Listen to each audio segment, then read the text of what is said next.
Welcome to Stuff You Should Know, a production of iHeartRadio.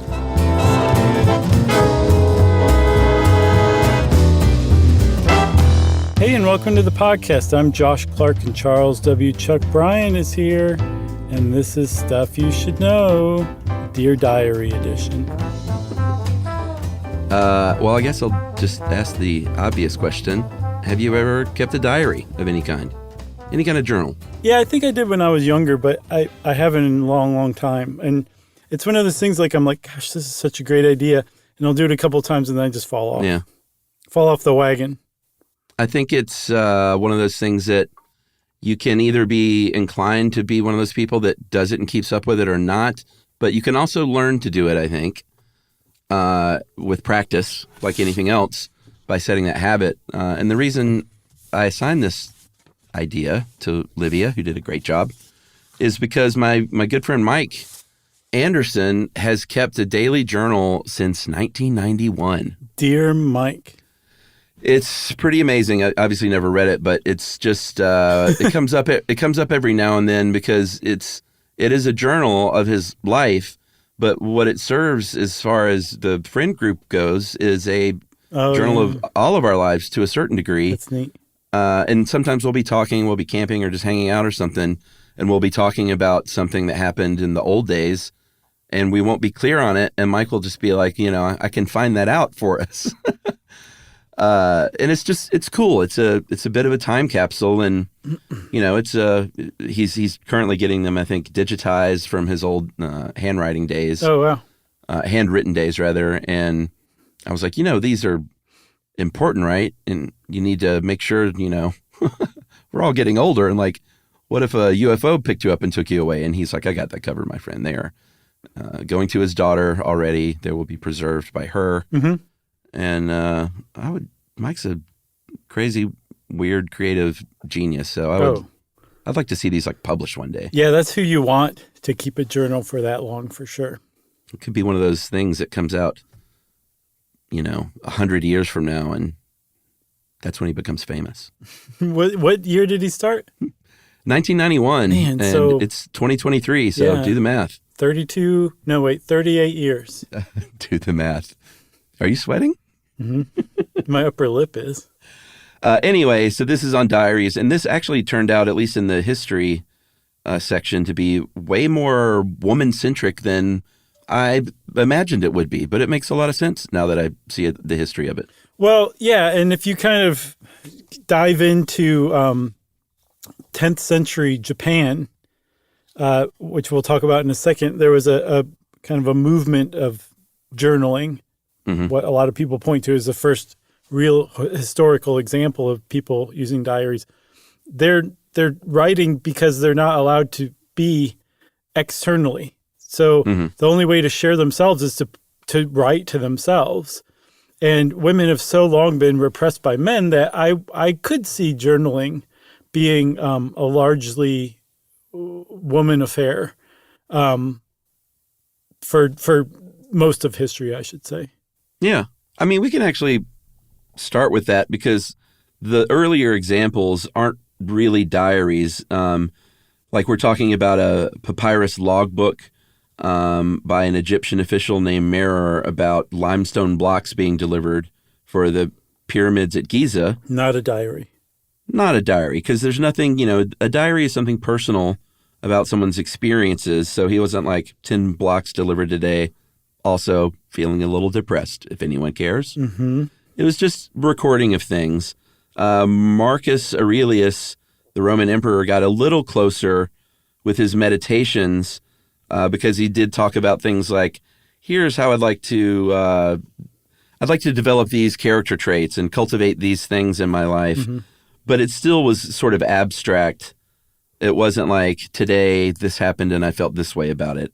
So it's kind of these pillow books that are kind of the first diaries, I think, right? Yeah, and again, they came up among the ladies of the court in Japan in the 10th century. And again, they were extraordinarily repressed, but they were able to share themselves so eloquently that a lot of these what are called pillow books survived.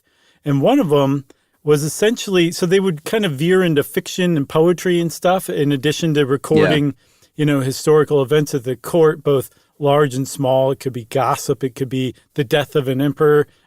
They're really good historical records, but they're also really good inward records of historical figures who otherwise wouldn't have who would have been lost to history. And that from that tradition of kind of veering into fiction a little bit, what's considered the first novel, The Tale of the Genji, came out in the 11th century by Murasaki Shikibu. I think I got that right. And that was basically the first novel that came out of the Pillow books. Yeah, and there were the Pillow books, which were written by many women. They used a specific writing system that was, I think, the first purely Japanese system called Hiraguna. I'm probably going to get a lot of the stuff wrong. And that was compared to the official writing system called kanji, which I think was derived from Chinese and used exclusively by men. And this other writing system was used only by women, at least at first. I'm not sure if that changed. And I think it was a little simpler, but what it allowed for was if you weren't like formally educated, you could learn this writing system, and it allowed for more expression of emotion and like inner thoughts than it seems like kanji was a little more rigid and didn't have, words and characters for that stuff. Pretty neat. So they wrote these pillow books. There's also one called The Pillow Book, and that was a specific book written by, how would you pronounce S-E-I as a first name? Sei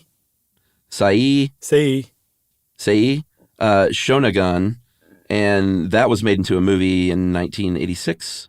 Peter Greenaway, The Pillow Book, with, what's his face? Obi-Wan Howie Kenobi. Mandel. No, what's the guy? Ewan McGregor was in that. I thought you were talking about Sir Alec Guinness. No. Europe, they started doing this in the Renaissance, right? Started journaling. Yeah, and what's interesting about that is this is when journaling really kind of became more widespread because the idea of individualism became more widespread around the Renaissance. So people started reflecting on their own experiences rather than, just counting themselves as part of the crowd. It mattered how they felt about something that happened, and they started writing it down. So even though the Pillow books kind of really kicked it off, there were several centuries where that just kind of fell away, and then it was picked up again and really kind of took off, at least for those of us in the West, beginning in the Renaissance Europe. Yeah. Around the same time, Puritans started doing this stuff. Quakers started doing it. But these, they were diaries, but it was a little more of a, how can I be a better Puritan or a better Quaker? And, very sort of religious based rather than just like, here are my feelings about, Goody Proctor. Exactly. Oh my God, I can't imagine they would write something like that. The French got really into it too during the French Revolution, right? Yeah. I don't know exactly what kicked that off, but they came up with what's called the Journal Intime, the intimate journal. And the British also said, hey, that's a pretty good idea. So they're writing about their inner lives, their inner feelings, thoughts, experiences. This is the early 19th century. And that same century. So now people are like just everyday people are writing journals. So they're suddenly self-important. And one of the other big things as far as diaries and journaling are concerned that came about in the 19th century was publishing old journals and diaries. Yeah. As not just historical records, but as like kind of like for mass consumption as well. Yeah, which is really interesting because I think it's super cool that you can go back and read firsthand accounts of the westward expansion. And again, a lot of these were written by women and what they were going through at the time. It's just a fascinating peek into these times that you can't get any other way. I mean, you can get artifacts, you can recreate scenes in a museum, you can paint pictures of stuff that happened, but like there's nothing like being able, and I know they say pictures worth 1,000 words, but I think it's kind of reversed in this situation. I think a diary is worth like a gazillion pictures. Very nice. I was going to say 1,000 words in a diary is worth a picture. Right. Yeah, worth one picture. But the idea that people were now willing to publish other people's journals and diaries that were not intended for publication, it actually created a new form, a new literary form, the journal, the diary, usually historical. And Livia points out that it kind of raised the question from that point on, like, are you really just writing for yourself? Right. Or can you ever overcome the idea that if you don't destroy these before you die, that there's a chance that somebody might discover them and find them worth publishing? And so are you paying attention a little more to sentence structure, to grammar, to the words you're using? You're trying a little harder than you would. And therefore, is it a little less of something than it was before people started publishing these? Yeah. Yeah, I get that question. There's one of our old favorites, Oscar Wilde. There's a very funny line in The Importance of Being Earnest when a character won't let another read their diary.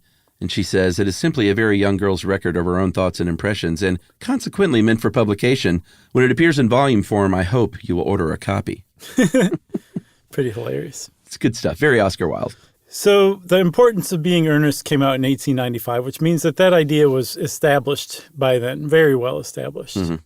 And not a lot happened for about a century. And then blogging came along in the late 90s.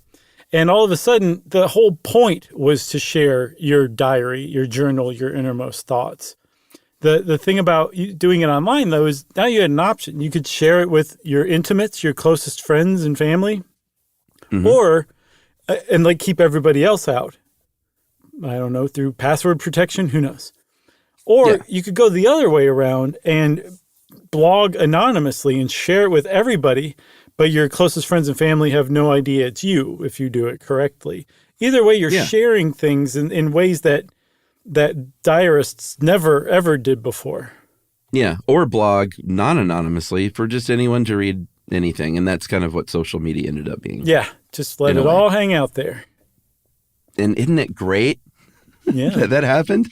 If everybody's ruining their own life, then nobody's ruining their own life. All right, maybe let's take an early break. Yes. Okay, we're going to take an early break, and we're going to talk about some of the more famous historical diaries out there.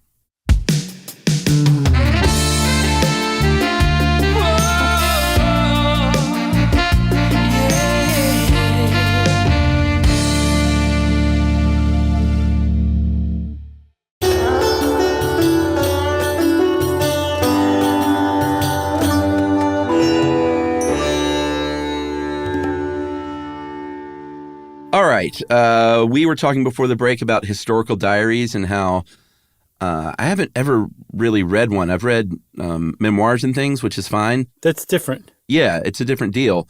I'd love to read one of these. It really primed my pump. Oh, yeah? Did that happen while you were letting it all hang out there? There's a naval administrator, a very famous person named Samuel Pepys, who wrote a journal for about 9 years in shorthand, even. And this is sort of a classic example of a historical diary because he wrote about, Restoration and the Great Plague of London and the Fire of London. And so not only do you have that stuff, but you have this stuff from his perspective, and you also have him getting annoyed in his marriage and talking about how excited he was about his new watch and kind of fun things like that. Yeah, he's considered the greatest English diarist. And I'll own it. Last time he came up, I called him Pepys, I think. Yeah, probably. But people wrote in and corrected us, so we got it right this time. Yeah, this watch, can you read that? That's a pretty fun entry, I think, about his new watch. But Lord, to see how much of my old folly and childishness hangs on me still, that I cannot forbear carrying my watch in my hand in the coach all the afternoon and seeing what o'clock it is 100 times. That was my Samuel Pepys. I love it. That's fun. He's like, what that does is that makes it relatable because everyone has gotten a new watch or a new shirt that they're like, oh, I gotta look in the mirror again and see how this thing looks. Like, people get excited about that stuff, and it's fun to see someone write about, the Fire of London in one hand and also talk about how excited they are about their new watch. He wrote more than 1 million words, dude, which on its face sounds like a lot, but get this.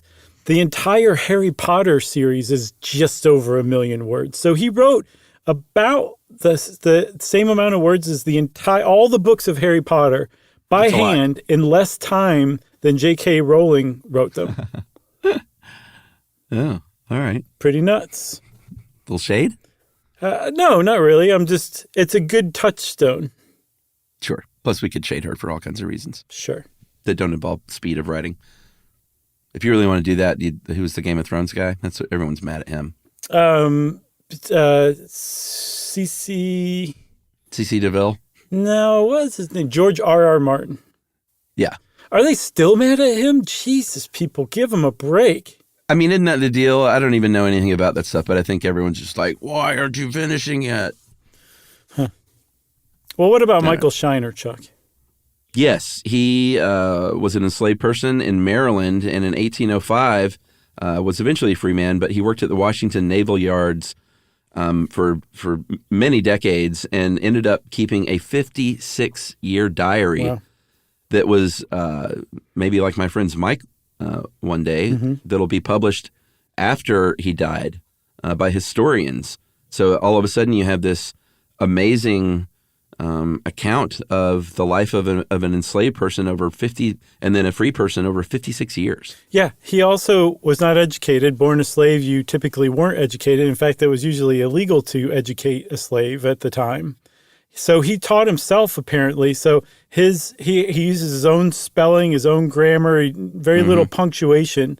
And he had to conserve paper as much as possible.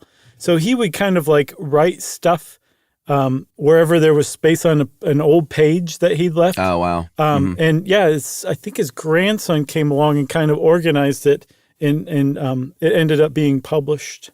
That's amazing. Yeah. And that's one thing you'll see as a tip later on is to write as good as you can write. If you're not some fancy, great writer, like, don't worry about it. Yeah. I mean, you cannot use punctuation, and academics centuries later will come along and digitize your stuff and translate it essentially for everybody. It can be that important. Yeah, absolutely. Josie Underwood is another great example.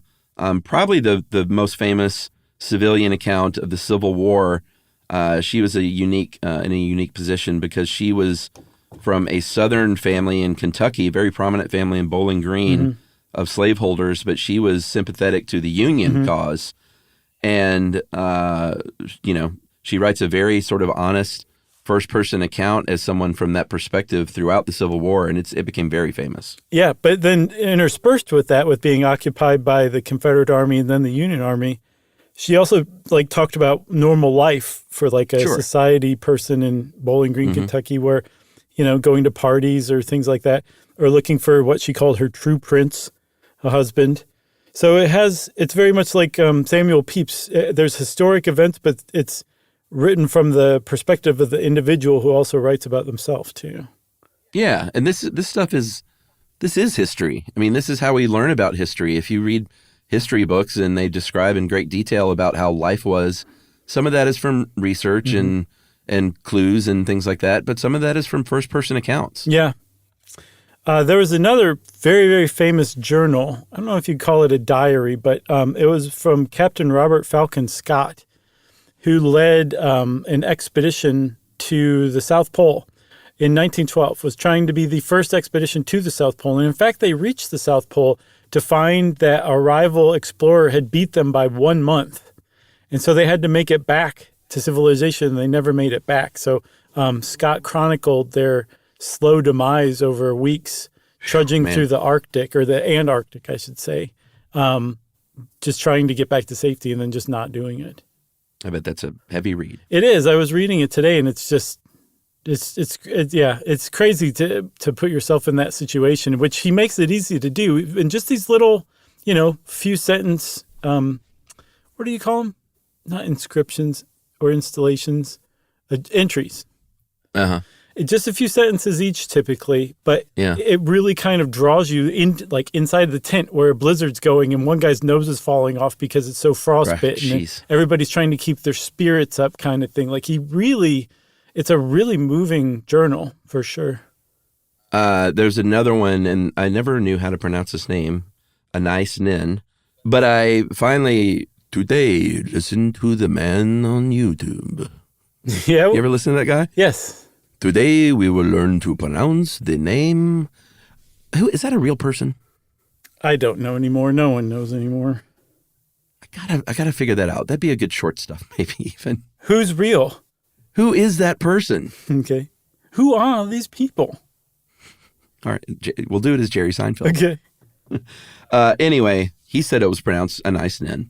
And this was, of course, a very famous diary that she kept from age 11 until, and this is 1914, until she died in 1977. And it was noteworthy in that it was very sort of bawdy stuff for the time. She talked very personally about, sort of romantic escapades that people did not talk about at the time.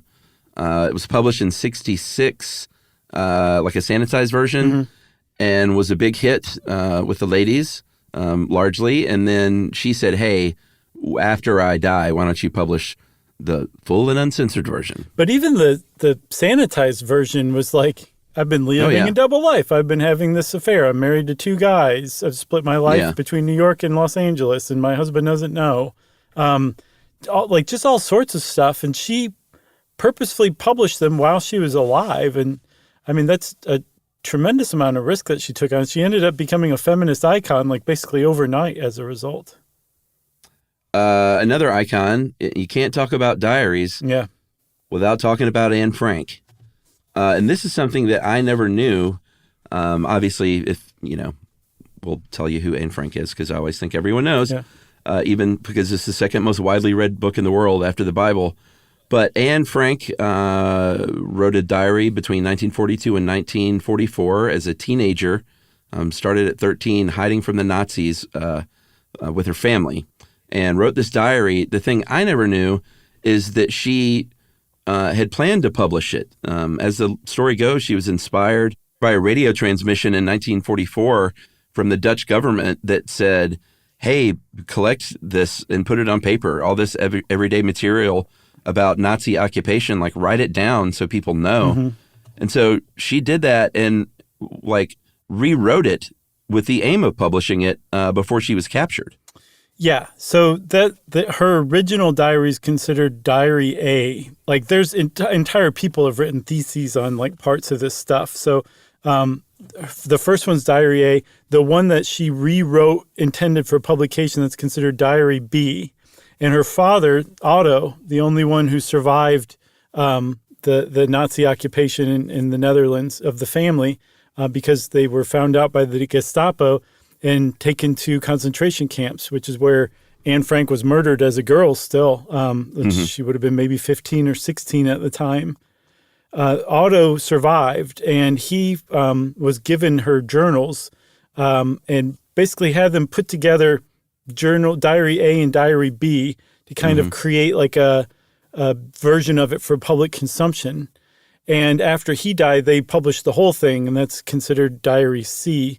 And like you said, I mean, it's probably the second most read book in the entire world after the Bible.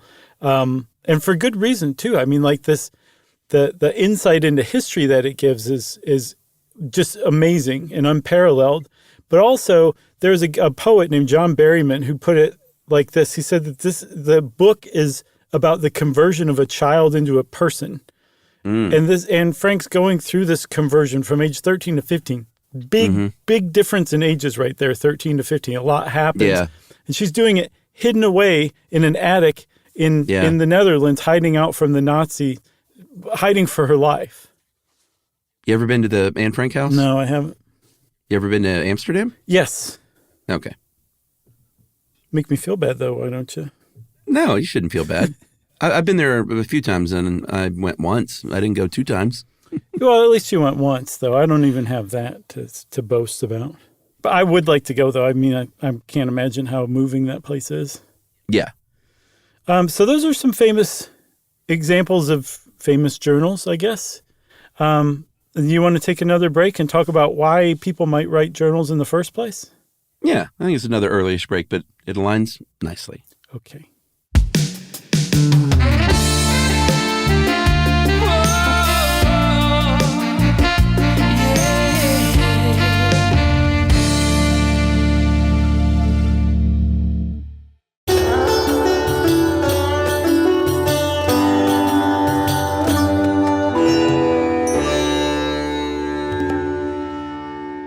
So, Chuck, there's all sorts of reasons to write in your journal, whether you're talking about limestone being delivered to build a pyramid or being enslaved in the Navy yards or being occupied by the Confederate Army.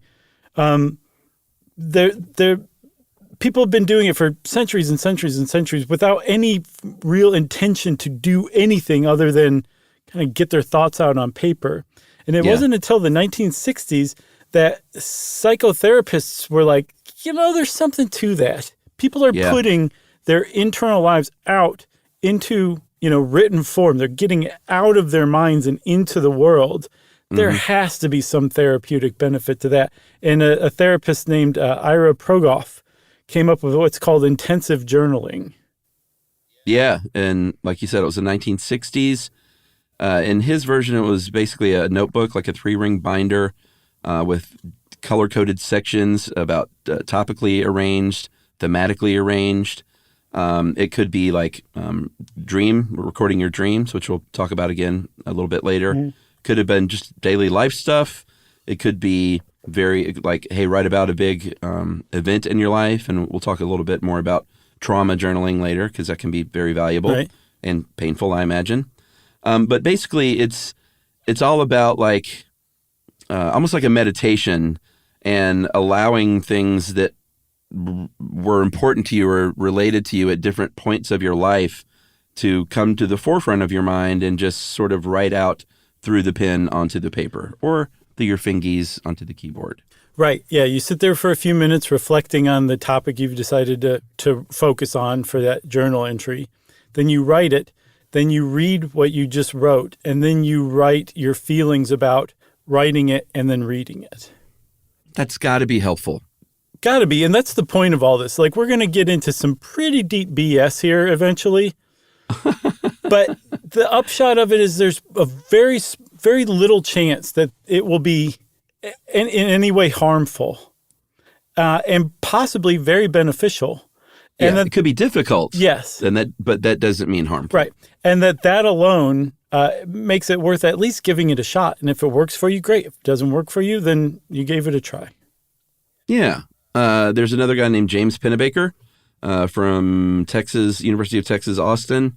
He's a psychologist that did studies on what he called expressive writing.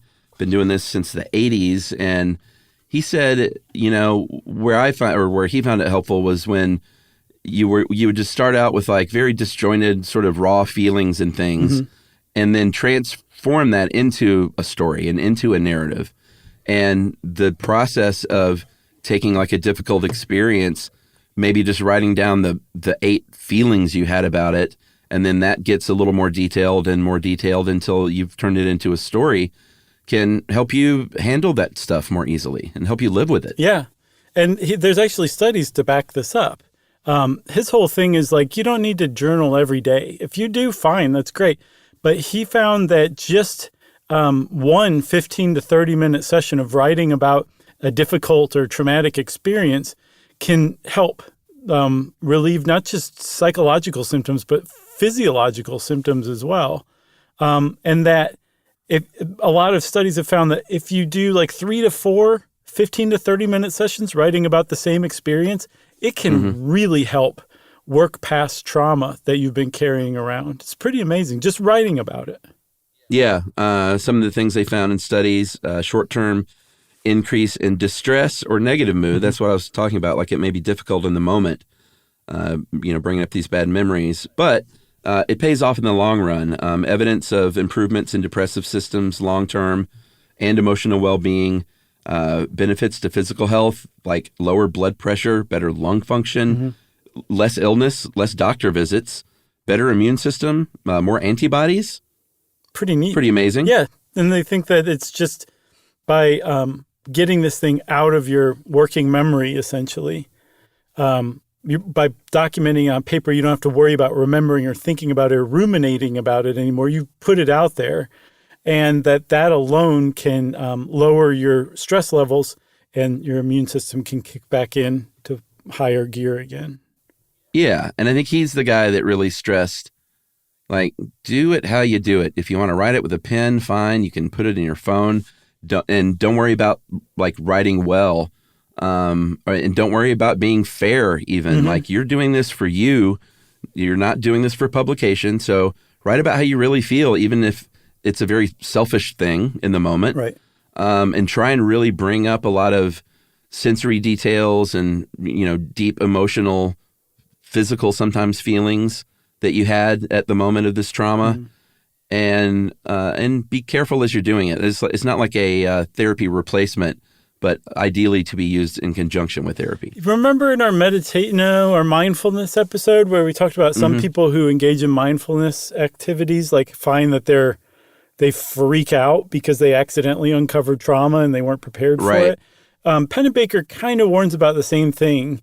He says that there's too soon for journaling. It can be that potent and powerful that if it follows too closely after the actual traumatic event, it can be too hard on you, and that you should have at least some distance of time. And probably the more, for a seriously traumatic event, you probably want to do this under the advisement of a therapist. Don't necessarily try to do it on yourself. So it's probably not going to harm you, but the potential is there enough that if this is, you could probably only be the only judge for yourself. Right. If this is so weighty that it could break you mentally, you should probably talk to somebody first about how to do it correctly or when to do it. Yeah, totally agree. A gratitude journal is something that I had never really heard of. Really? Yeah, I never heard of that. Huh. I mean, I've heard about, of course, gratitude and thankful and ruminating on that stuff, but like actually writing it down in a list or a journal is a pretty popular thing that I'm a big dummy for not knowing. No. Because they've even done a meta-analysis, and so that means there's a lot of studies on it. In 2021, Japanese researchers did this analysis, and they found that it really helps with stress and depression if you do it at least like 6 times. It said over the course of a study. I'm not sure what time frame that is. But basically, like, it can take a lot of forms. Noticing generosity that you see walking around in the world, things that you're just thankful for. It can help lead to you expressing gratitude and thanks to others. And you can also note that. But it's sort of a version of what's called positive affect journaling, which is basically focusing on positive things and gratitude. And ideally, that's going to increase your well-being. And it seems like it would. Yeah, for sure. And they also say you want to be very detailed. You want to typically focus on people, not necessarily things that you're grateful for, although you can focus on that. And that it's much better to focus on a single topic rather than, list off 5 things like I'm grateful for this, this, and this. More like I'm grateful for this and this is why is much more helpful as far as gratitude journals go. I like that. Also, going back to the trauma thing just real quick, there was a 2016 study by a researcher named Ji-Young Park, and they found that people who use expressive journaling, which is writing about your experience, getting it out in those 15 to 30-minute sessions, they showed more self-distance after journaling. And self-distance is actually, it's a psychological term. It's a concept where you are more detached emotionally from an event that you experienced. And that by being able to distance yourself from it, you're able to cope with it much easier, process it better than when you're super all up in it and it's overwhelming you. And they found that self-distancing can be helped along by journaling about the event.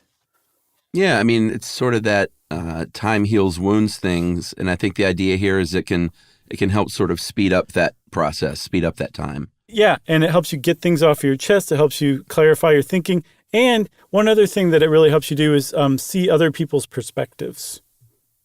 And I imagine you may be able to put stuff down on paper in private that you might not even tell a therapist that you think that you can be completely open to, Yes, ideally that you are sharing that level of openness with your journal or diary. That's, from what I can tell, the more you're able to do that, the healthier it could conceivably be. Although, I don't know if you said it or not, but Pennebaker says maybe you don't want to journal every day because that can actually potentially make you ruminate more on negative stuff because you're talking. I think you said that actually. Did I? Uh-huh. There are several truths in your life. There is the truth you tell your therapist. Mm-hmm. There's the truth you tell your doctor. And then there's only one real truth, and that's the truth that you tell yourself, probably. Yeah. When no one else knows anything, even the closest people in your life. I think the truth you tell yourself is probably the truest thing. You can also delude yourself, though, too. Oh, well, no. That's a completely different thing. Oh, sorry. I brought that up. No, you can 100% lie to yourself. But I think that, I don't know. That's just an opinion of mine, Sure. And that's why I think that journaling very privately could be like a really therapeutic thing. For sure. It seems like, that's the thing. When I said we were going to wade into BS, like there's a lot of people out there who have tried to quantify it. HR people who are like, maybe we should get all the employees to journal every day. It's like this thing may work, so everybody's turned it into a thing that you have to do. And if not, then you're not trying to achieve your goals and you're not living your best life or whatever. It's meant to be one of those things that, like, if it helps you, great. If it doesn't, move on. It doesn't have to be this thing that everybody has to do and benefit from in exactly the same way. Yeah, I have a fun small collection of 2 to 3 journal entries from various points in my life. Oh, nice. Where I'd say, I'm going to start doing this, man. Because I'd do something like this, or a teacher would talk about it, and all right, here we go. And a few days in, I stopped doing it. Yeah, I mean, it's so easy to not do anymore. I did have I think the longest one I ever kept was for one full quarter. We were in quarters back then in college. I remember those. I had a playwriting class I took, and my playwriting teacher had us as part of the class, like it wasn't optional, do what he called a commonplace journal. Mm-hmm. And that was just not even your thoughts and emotions, just more as a writer might do, like things you notice and things that might inspire you and this and that, commonplace things. Okay. So I did that for a quarter, but I don't think I have that one. That's my most robust one, and it's lost to time. Poor guy. There are all kinds of journals that have become popular as far as like, oh, this person says this is a very good way to do it. The Artist's Way, a self-help book from 92 by Julia Cameron, talked about morning pages. So you just sort of, and this is based on the Jungian idea that your ego defense doesn't wake up until 45 minutes after you wake up. Yeah, I looked that up, and I don't think that's actually a thing that Jung ever said. Oh, really? Yeah. So did Julia Cameron? It is a self-help book. Right. Anyway, that's the idea, at least, that sounds like it may or may not be true. Mm-hmm. But the whole idea is you do this first thing in the morning, sort of stream of consciousness style, to get just sort of drain out your brain of like stuff that might plague you throughout the day later on. Yeah, the point isn't to just write anything like inspirational or good or whatever, just to get it out, like you were saying. Yeah. And that's a good example of what I was talking about with the BS. Like, does it have to be based on a Jungian idea and that is exactly 45 minutes? It's just like, hey, this works. You guys should give it a try. Don't try to write anything worthwhile. Just get out the crud that's going to plague you for the rest of the day. Why can't people present ideas like that anymore? No. Yeah, just say, do it when you're sweepy, because that seems to work. Yeah, exactly. Yeah, why do you got to bring Jung into this? He's like, don't drag me into this just because you use the word ego. We talked about gratitude journals. What are bullet journals? These are, they were created by a digital designer named Ryder Carroll, great digital designer name, back in 2013. And they're much more real world focused, like to-do lists, calendars. Seems like a life system. Exactly. That's exactly what it is in written form. And so whatever you need to help you, like you're trying to keep up with the meals you're eating for the week or the exercise you're doing or the chores you have to do or whatever, you have these different journals all within this kind of bullet journal, these different sections or segments to it that are typically laid out over time, a week, a month, or something like that, or by section. And people decorate them in very pretty ways. Well, and it's also can be, though, not literally just things I have to get accomplished today, but like go to the store or go to this appointment, but things you want to accomplish in a holistic way. Like today I'm gonna really work on either gratitude or thankfulness or empathy or something like that. Right. I got to check the box next to empathy. Right. I empathize today. Check. That sounded slightly cynical. Dream journals. Yeah. I don't do those either. No, but so there are formal interpretation systems of dreams. Like if your teeth fall out, you're worried about your looks or something like that. Right. Those are clearly, obviously, just totally wrong. But there is a usefulness to dream journals in that it's very much like getting your thoughts out with typical journaling.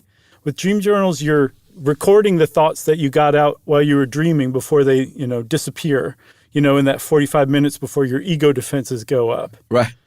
But that's kind of the point of dream journaling. You're almost visiting, or you're recording these visits to the other parts of your mind that you can't typically access. So you're just jotting down what happened, and it can affect your waking life in ways. I read a New York Times letter from somebody who suggested doing this, and they were like, it makes, when I dream about somebody in a certain way, when I see them the next time, I notice those qualities about them. So like the dreams, logging the dreams affects how they navigate waking life, which sounds pretty neat. I mean, that sounds like the most fun one. Yeah. Just for no other reason than to go back and read about fun, weird dreams years later. Exactly. Have you ever woken up, have you ever been like mad at Yumi in a dream and woken up a little bit like feeling a little mad, even though that's totally unfair? No, not that specific thing, but I have been out of sorts in many different ways from dreams, and it takes a little while because, think about it, the same neurochemicals are being released in your brain whether you're awake or you're asleep while you're experiencing that, and if they happen to still be flooding your brain when you wake up, you're still going to be feeling that way, Yeah. Emily and I both had dreams where like one of us did something to the other in a dream that really pissed us off. And you wake up and it's unreasonable and you try to shake it, but you're like, I'm sorry, I'm just a little mad at you for my dream. And then we laugh and talk about how unfair that is. That happens to me in normal life too with TV shows. Like it'll go to commercial break, when you're watching regular TV. And I'll be like, why am I so tense right now or upset? And I'll realize it's because I just watched the kid get kidnapped on Law and Order. And that sensation is carried over into the commercial break. And now I'm suddenly paying attention to it and wondering why I feel that way. That's fun. We were in New York one time, and similarly, we were leaving, kind of finishing up at our table, and the waiter came over and says hey, you guys are about done, right? Because someone, is waiting to be seated, in a really nice way. We were like, yeah, we're getting out of here. You can go ahead and bring him over or whatever. And it was the actor from that TV show, The Killing. The woman or the man? Billy Campbell? That doesn't sound right, but maybe it is. I thought he was Swedish or something. There was an original Swedish version of The Killing. Is that what I watched? I don't know. Were there subtitles? Billy Kimball's the other. He is in that show, but I was talking about Joel Kinnaman. Is he the congressman or the city councilman? No, he is Swedish, actually, Swedish American. He was the partner. That's Billy Campbell. Well, I don't want to get too involved here because I don't want to give anything away. Okay. But Kinnaman was for sure her partner. Okay. All right. I guess I only made it past season 2. Anyway, it was him, and it was his TV show. And he had, again, I don't want to give anything away, but he had been a bad person in that week's episode. And I kind of scowled, and I was like, I was like, I'm so mad at you. And he was like, I'm sorry, bro. Oh, man. He was like, everybody, he said, on the streets this week has been so rough. He was like, I'm so sorry. And I was like, that's really kind of funny, actually. So you might be thinking of Peter Sarsgaard. He was in it. No, I'm thinking about Joel Kinnaman. Okay, so we're talking about the same person. I thought his name was Billy Campbell. Billy Campbell was the city councilman. Yeah, he's older. He's in his 60s. Okay. And he played, he was the Rocketeer. Oh, I didn't know that. I never saw that movie. It just looked creepy and Art Deco. But I mean cop partner.